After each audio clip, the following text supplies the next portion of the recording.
Hello everyone. Today we're using Spare Rations as a segue into a much more important topic. Just in case you're out of the loop, Spare Rations has been popular lately because it's a high base range 150 hand cannon and was thusly discovered to be a meta PvP weapon. It's always been a meta PvE weapon as well, so now that Bungie has adjusted the drop rates, it finally makes some sense to try to get one. First, we're going to look at some data I've collected regarding Spare Rations' new drop rate, and then we'll get to wagging our fingers disapprovingly from the safety of the sidelines as usual. Before our trial runs, the best information we had about the new drop rates was a more or less guaranteed drop by your second run of Tier 3 or your fourth run of Tier 2, courtesy of DMG on Reddit. I wanted to get more precise numbers for the drop rates than that, so I've been tracking my team's drops over the past week in both Tier 2 and Tier 3 to find them, and as you know, the previous drop rate for Spare Rations was data mined at just below 0%, and after researching the changes, I believe the drop rate has been more than quadrupled to far below 0%. But let's look at the figures in practice to get to the part you guys are probably here for. This spreadsheet is the data accumulated from 100 Tier 2 and Tier 3 likeness of Oryx kills, meaning 400 drop chances in each, so 800 drop chances total. It's a work in progress I'll continue adding to, because more data means more significance, but at this point I think the numbers are at least sufficient to give anyone looking to farm an idea of what they can expect. Specifically, if you add up the Spare Rations drops in any of the 8 given columns, each representing 100 runs for a single player, the range is between 12 and 16 drops, so if you do 100 runs, you'll probably wind up somewhere in that same ballpark. This information is self-explanatory if you look at the spreadsheet, it's linked in the description if you want more numbers, but the bottom line with regard to Spare Rations is that Tier 2 Reckoning is almost certainly the best choice for farming. You're way less likely to fail Tier 2 than Tier 3, but the drop rate is about the same. Our data actually suggests that it's better. If you load up on G Fuel and sweat it right back out onto your Ninja Sweatband Wristband 2-for-1 combo, you can actually complete Tier 2 in under 6 minutes, meaning it takes a mere 40 minutes to get a Spare Ration drop on average. But, you know, with a huge amount of variance. So you might get 5 and 6 runs due to a glitch that Bungie is already working on patching, don't worry.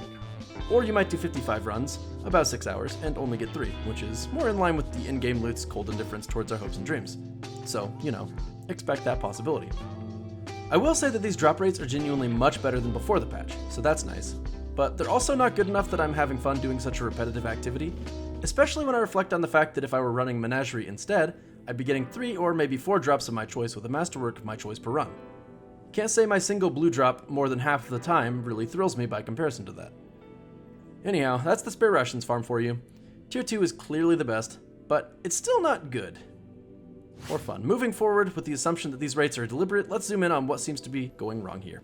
Firstly, this is a laughably ineffective implementation of bad luck protection.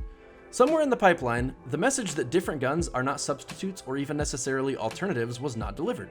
You could give me a bug-out bag every single completion of Reckoning and the increased drop rates wouldn't make me want to play it at all, because I'm trying to get a meta kinetic hand cannon, not an off-meta energy submachine gun. If I wanted that, I would be doing Menagerie and getting 3 or maybe 4 per run. The Reckoning bad luck protection is like... Imagine if you had all the exotics, and if Xur's Fated Engram just gave you a random exotic, like a weapon that you already have, as protection from not getting any randomly rolled exotic armor drops over the week. Sure, it would protect you from the possibility of not getting anything, but it wouldn't protect you from only getting things you immediately dismantle, and that would be a problem. Get it? Because I pay 97 legendary shards every week for that abuse. Thanks, Xur. But that's the important part about the perception of bad luck. When you're trying to get one specific item, you feel pretty unrewarded getting lots of not that item, especially if your particular flavor of not that item falls under your personal immediately dismantle umbrella. And if you get a streak of not that item that lasts hours, you start to question if your relationship with the likeness of Oryx is one of mutual respect and understanding, or if he's just using you for gameplay hours. The hope going in was that bad luck protection would prevent that from being a possibility, but in practice, bad luck protection felt completely irrelevant in the grind, since it saved me from blues and yet left Outlast and a submachine gun that isn't Recluse as bad luck resetters. It didn't really help me get a sense of when my next Spare Rations might drop at all. This is why I'm deeply skeptical of issues that are already baked into modes. Reward structure for Reckoning was designed with the intention that players would want to be Gambit pros, and would therefore want god rolls on the preferred roll's armor pieces. But in this case, Bungie failed to account for the fact that players didn't already have an overwhelming interest in Gambit, and they didn't want to look like a waste bag enthusiast clown went to a thrift shop and went to town with glow paint on their new clothes. Reckoning wasn't intended to let us pick our weapon rewards, or even our armor rewards other than the set they're in, so for Reckoning to start feeling worthwhile, it would have needed to crank the generosity up to 11, but instead we got improved bad luck protection that preserved a ridiculous design issue. Since Tier 3 was blighted with 2 extra item possibilities compared with Tier 2, the bad luck protection goes full Muppet and cannibalizes your Spare Rations luck with even more undesirables. Because Reckoning was designed for the armor, Tier 3 was supposed to be inherently better as it unlocked the best armor drops, and since that assumption has persisted, that Tier 3 is just unquestionably worthwhile for the armor, Tier 3 gets to continue being the loser in the Reckoning race. Just to put my point into simple terms, Tier 2 drops weapons 45% of the time, and there are 3 drops fighting equally for that possibility when it arises. And while Tier 3 has an improved 66% drop rate, it's bogged down by having 5 drops fighting for that chance instead. The end result is this: any gun you can get in Tier 2, you're less likely to get in Tier 3. That includes Spare Rations, the clearly most desirable gun in the Oryx Week loot pool. You'd think that, being the harder variation, Tier 3 would get to have a high enough drop chance to justify playing it for drops. I mean, that was the mistake in the original design that we were hoping to see fixed. But alas, here we are, awkwardly avoiding eye contact with poor Tier 3 who tries so hard but just can't understand why we won't look its way. It's because your drops are poopy, Tier 3. Nothing personal, you're just too much headache for so little loot. So I guess the craziest part to me is how dead set Bungie was on ensuring that Tier 3 Reckoning can still give us blue gear. They updated the drop rates meaningfully, but still ensured that possibility got to stay. There are daily requests for blue gear to be automatically dismantled, since it's just inventory clutter and any player in-game level knows that. When it was relevant content, you couldn't even get into Reckoning Tier 3 sporting blue gear. So the only possible reason it would drop blue gear is that it isn't long enough to justify dropping purple, I guess. This is not new content by any means. Why does it stray so far from generosity? That's the meat and potatoes of this topic. Remember how I said earlier that a player in our team went a long time without getting his Spare Rations? There are clearly a good handful of streaks that lasted an hour or more without any Spare Rations drops for a specific player, bearing in mind that this is the only drop in the activity worth pursuing for most in-game players. That feels pretty stingy. Stinginess is unnecessary. That's the best word for it. Destiny is a good game. It is fun to play. I don't really need anything to do in it to have a good time, and I don't even always play with my friends, which would make it even more fun. Keeping activities at the minimum level of rewardingness that will keep us playing is just not needed. We'll keep playing once we get a great gun.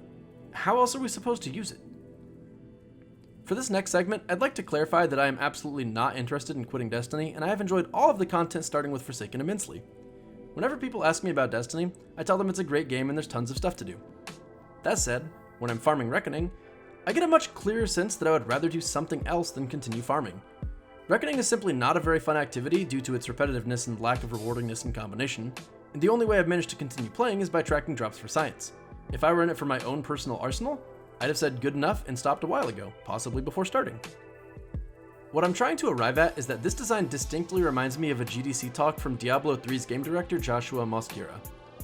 The specific part I'm referring to is at 49 minutes and 10 seconds into the video, the link is in the description, and I'm just going to read aloud what he said. The other fear we had as an item-based game was that we were afraid to be too generous. Because everybody knows in a loot-based game that people like loot-based games because they keep coming back, right? You keep drip-feeding this awesome stuff to them and they keep coming back and they're having a good time. And so there was this fear of like, if we give them everything, they're going to stop playing. And I think the realization we made now, and the thing we firmly believe now, is that it's much better for players to get all the loot and leave your game happy because they will come back when you have an expansion or when you do a new DLC or drop a new patch. They'll come back happy. If you're stingy and you're afraid to be too generous, they're going to leave frustrated. They're going to spend 3 hours not getting an upgrade and say this game just wasted my time. So we really need to be comfortable being generous. End quote. The rest of that talk is full of other great stuff, so click the link in the description if that quote caught your interest. One significant detail in this quote is that Joshua is presuming in both the case of generosity or stinginess that players will leave the game. I think that's a very important detail. No matter how generous loot is, the replayability of the activities is what's going to hold players for either a longer or shorter time.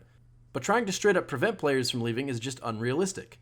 They are going to leave if they get frustrated, or if they get everything, or if they get bored, or if they find another game, or if school starts up, or if they take up crochet, or if the weight of their father's disapproval finally overwhelms their lethargy to the point they get their life together. Finally, get out of the basement, Todd. You're 30 for God's sake. But I do understand there's a fine line to be walked.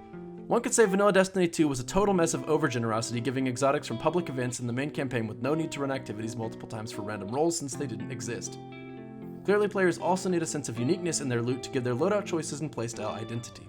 It's not as simple as give us 3 spare rations per run, but I think at the same time it should always be seen as unacceptable to give only blue gear for an in-game activity. Not that anyone's asking, but my solution to this would be to deepen the possibilities for random rolls, so there are 3 times as many roll possibilities per gun, and then just drop guns 3 times as often. It's not a perfect solution, but it would maintain a similar level of overall improvement while generating a greater feeling of horizontal progression. I'd like to believe this would be a workable compromise since it doesn't actually tip the generosity scale, it would just feel that way. You know, I would just love to see how the numbers in Menagerie have been affected by various changes in the reward structures there. It started out with a bug familiar to players and developers alike, leave the instance and return to it to collect multiple rewards, that allowed players to get nearly 10 drops per run sometimes. Bungie of course patched that and dropped it down to the intended singular reward, but now the community event earned us an extra reward per Friday until Shadowkeep releases, which will be all the way up to a guaranteed 5 rewards per run in that last weekend. It is almost like that was designed as a way to test how varying levels of generosity affect player engagement in an activity. But that would be crazy, wouldn't it? There's practically no way Bungie is playing with varying levels of generosity in varying activities to see how it affects engagement. They wouldn't play us like that. But seriously, if they aren't playing us like that, they should be. I'm sure those numbers will be illuminating, and if you guys watching this could just run some Menagerie for me as the drops increase just to be sure we tip the scales where they belong, that'd be great. This week is looking like a good time to get that Callus mini tool that you definitely need. Anyway, all I know is that if I could get Spare Rations and Menagerie, I'd never touch Reckoning again. I think some real credit is due with the reward structures of Destiny 2 Year 2 though. During Forsaken, it felt like every activity was worth it, especially the first time. During Black Armory, you could get some powerful unique rolls on guns, some of which continued to be meta month later. During Season of the Drifter, some mistakes were made, but there's definitely something to be said for the gameplay loop between Gambit Prime and Reckoning. I think that would have worked if Gambit Prime had succeeded more in its design goals. And then there's Season of Opulence, which has the most well-received loot structure yet, as far as I can tell. Menagerie, unfortunately, is not home to many meta weapons, but it's a great feeling to acquire exactly what you were pursuing to a degree. That just about wraps it up. I sure would love to see Reckoning rectify the blue drops in Tier 3 situation, and I sure hope we can expect to see more awesome community events that involve everyone and give us meaningful in-game benefits. With Shadowkeep and New Light on the horizon, it's a pretty good time to be a Destiny player. Thanks for watching. Be sure to follow my Twitch and Twitter for more content. Have a great day, everyone.